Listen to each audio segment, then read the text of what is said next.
ماشاءاللہ لا حول ولا قوۃ الا باللہ العلی العظیم اعوذ باللہ من الشیطان الرجیم بسم اللہ الرحمن الرحیم۔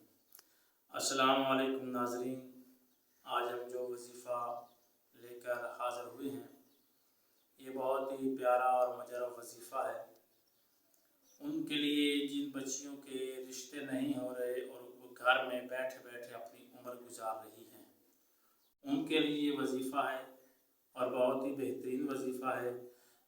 جو بچیاں قرآن پڑھی ہوئی ہیں ان کے لیے یہ وظیفہ ضروری ہے اگر وہ وظیفہ کریں تو، اور ان کے اگر رشتے نہیں ہو رہے، گھر میں بیٹھ ہی رہے ہیں، 35 سال 30 سال ان کی عمر ہو چکی ہے، عمر گزر رہی ہے، تو ان کے لیے آج میں وظیفہ بتانے جا رہا ہوں۔ بہت ہی بہترین وظیفہ ہے۔ ہماری وہ بیٹیاں، ہماری بہنیں وہ یہ وظیفہ کریں، انشاءاللہ تعالی اللہ تعالیٰ ان کی بہترین جگہ پر رشتے فرمائے گا۔ اب کرنا کیا ہے کہ آپ نے کوئی بھی نماز پڑھنی ہے، چاہے فجر پڑھ لیں، مغربین یا ظہرین کی نماز پڑھ لیں، اس کے بعد آپ نے سورۃ طارق قرآن پاک کی آیت ہے، سورہ ہے، اس کی آپ نے 2 دفعہ تلاوت کرنی ہے۔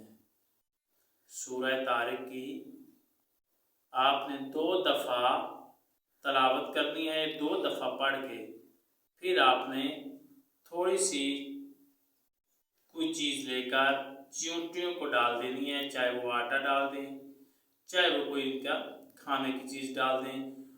جب آپ چیونٹی کو ڈالیں گی تو چیونٹیاں یہ دعا کرتی ہیں، جیسے ہی وہ غذا اٹھاتی ہیں تو وہ اس مسلمان کے لیے دعا کرتی ہیں جو ان کو غذا ڈال رہا ہوتا ہے، اور وہ پہلی دعا یہ کرتی ہیں کہ اللہ پاک تمہاری نسل کو بڑھائے، یعنی کہ تمہاری نسل بڑھے، یہ دعا دیتی ہیں۔